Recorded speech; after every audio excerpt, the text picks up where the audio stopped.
ನೋಡ್ರಿ ಅದು ಕರೆಕ್ಟ್ ಆಗಿ ಹೇಳಿದ್ರು ಮಾಡಿ ಅವ್ರಿಗೆ ಹೋಗಿಲ್ಲ ಆ ಸಿಸ್ಟಮ್ ಅವತ್ತು ಇಲ್ಲ ಅಂತ ನಾನಿಲ್ಲ.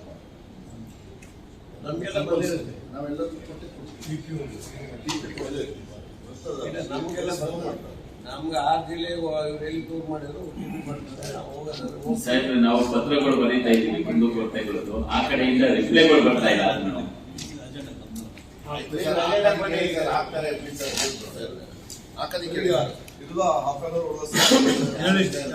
ಅದನ್ನು ಸರ್ ಪದವಿ ಹೊಂದಿರುವ PSP ಶಿಕ್ಷಕರನ್ನು GPT ಶಿಕ್ಷಕರಾಗಿ 6 to 8 ಪದೋನ್ನತಿ ನೀಡುವ ಬಗ್ಗೆ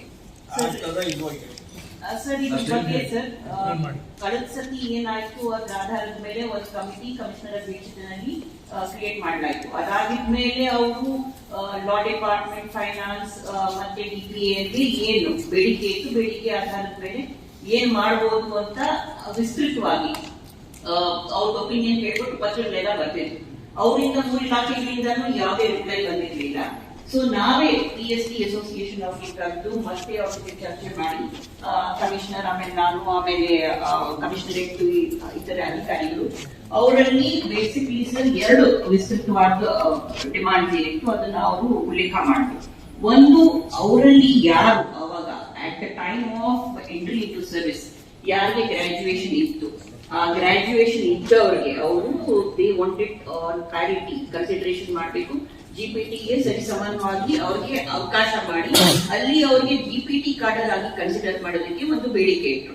ಸೊ ಆ ಬೇಡಿಕೆ ಬಗ್ಗೆ ಸರ್ ನಾವು ಕನ್ಸರ್ವೇಟಿವ್ ಆಗಿ ನೋಡಿದ್ರೆ ಅಥವಾ ನಾವು ಏನಿದೆ ಟೆಂಪ್ಲೇಟ್ ಫಾರ್ C&R ರೂಲ್ಸ್ ಪ್ರಕಾರ ನಾವು ನೋಡಿದ್ರೆ ಅದು ಸಾಮಾನ್ಯವಾಗಿ ಆಗ್ದಿರ ಇರುವಂತ ಸಂಗತಿ. ಆದ್ರೂ ಸಹ ಬಿಕಾಸ್ ಇದು ಒಂದು ರೆಸಲ್ಯೂಷನ್ ಈ ಪ್ರಾಬ್ಲಮ್ಗೆ ರಿಸಾಲ್ವ್ ಆಗುತ್ತೆ ಅಂತ we have sent it to finance, we have sent it to law, ಆಮೇಲೆ DPA ಗೂ ಕಳಿಸ್ಕೊಟ್ಟಿದ್ದೀವಿ, DPAR ಗೂ ಕಳಿಸ್ಕೊಟ್ಟಿದ್ದೀವಿ. DPAR ಇಂದ opinion sir this cannot be done ಅಂತಾನೆ ಬಂದಿದೆ. ಲಾ ಡಿಪಾರ್ಟ್ಮೆಂಟ್ ಇಂದ ಸ್ವಲ್ಪ ವೇಗ್ ಆಗಿ ಬಂದಿದೆ. ಫೈನಾನ್ಸ್ ಡಿಪಾರ್ಟ್ಮೆಂಟ್ ಗೆ ನಾವೇನ್ ಕಡತ ಕಳಿಸಿದ್ದೀವಿ ಅದು ಇನ್ನೂ ಬಂದಿಲ್ಲ. ಇಂಪ್ಲಿಕೇಶನ್ ಇದ್ದೇ ಇರುತ್ತೆ ಅಲ್ಲ ಸರ್, ಒಂದ್ ಕಾರ್ಡರ್ ಇಂದ ಇನ್ನೊಂದು ಕಾರ್ಡರ್ಗೆ ಹೋಗ್ತಾರೆ, ಆಮೇಲೆ ಒಂದು ಇನ್ಕ್ರಿಮೆಂಟ್ ಅವ್ರು ಕೇಳ್ತಿದ್ರು. ಸೊ ಫೈನಾನ್ಷಿಯಲ್ ಇಂಪ್ಲಿಕೇಶನ್ ಇರೋದ್ರಿಂದ ಫೈನಾನ್ಸ್ಗೂ ಸಹ ಕಳಿಸ್ಕೊಟ್ರಿ. ಸೊ ಇವಾಗ ಸರ್ ನಮ್ಮಲ್ಲಿ ಫೈನಾನ್ಸ್ ಇಂದ ಬಂದ ಮೇಲೆ ಒಂದು ನಮ್ಗೆ ಡೆಫಿನೆಟಿವ್ ಆಗಿ ನಮ್ಗೆ ಗೊತ್ತಾಗುತ್ತೆ ಏನ್ ಮಾಡ್ಬೋದು ಅಂತ. ಒಂದ್ ವೇಳೆ ಈ 3 ಡಿಪಾರ್ಟ್ಮೆಂಟ್ ಏನ್ ಒಪಿನಿಯನ್ ಕೊಡುತ್ತೆ ಅದನ್ನ ಮೀರಿನೂ ಮಾಡಬೇಕು ಅಂದ್ರೆ ವಿಷಯ ಸಚಿವ ಸಂಪುಟಕ್ಕೆ ಹೋಗ್ಬೇಕಾಗುತ್ತೆ. ಸಚಿವ ಸಂಪುಟದ ಹಂತದಲ್ಲಿ ನಾವು ಪಾಲಿಸಿ ಡಿಸಿಷನ್ ತಗೊಂಡು ಯಾವ ರೀತಿ ಇದರಲ್ಲಿ ಮಾಡಬೇಕು ಅಂತ consideration to whatever they made request ನಮ್ಮ ಕಡೆಯಿಂದ ನಾವು ಪ್ರಿನ್ಸಿಪಲ್ ಸೆಕ್ರೆಟರಿ ಅವರು ವಿ ಮೇಡ್ ಪಾಸಿಟಿವ್ ಸಜೆಷನ್ ಅವ್ರಿಗೆ ನಮ್ಮ qualifying service for promotions as HMಗೆ ಬಿಕಾಸ್ PSC ಅವರು ಜಾಸ್ತಿ ನಂಬರ್ ಅಲ್ಲಿದ್ದಾರೆ and they have been serving for much longer than the GPT cadre. So ಅವರ ಸರ್ವಿಸ್ ಅನ್ನ ಮತ್ತು ಅವರ ಸೀನಿಯಾರಿಟನ್ನ ಗಣ್ಯಕ್ಕೆ ತಗೊಳ್ಬೇಕಂತ ದೃಷ್ಟಿಯಿಂದ we suggested for a longer qualifying service for promotion to HM, which will definitely benefit the PST teachers. ಅದು ಕೂಡ ಮಾಡಿದ್ವಿ and whatever they requested for increment ಅದು ಕೂಡ ನಾವು ನಮ್ಮ ಕಡೆಯಿಂದ ರೆಕಮೆಂಡ್ ಮಾಡಿ ಕಳಿಸಿದ್ದೀವಿ. So if it is considered, then it will be benefit to the PST teachers only, notwithstanding what the demand is that they should be treated on parity with GPT, which is a much broader issue which may not stand in the scrutiny of law. Sir ಈಗ ನಾವು positive ಆಗಿ ಹಾಕಿ ಕಳಿಸಿದ್ದೀವಿ. ನಾವು DPR ಗೆ ಕಳಿಸಿರೋದು positive ಆಗಿತ್ತು.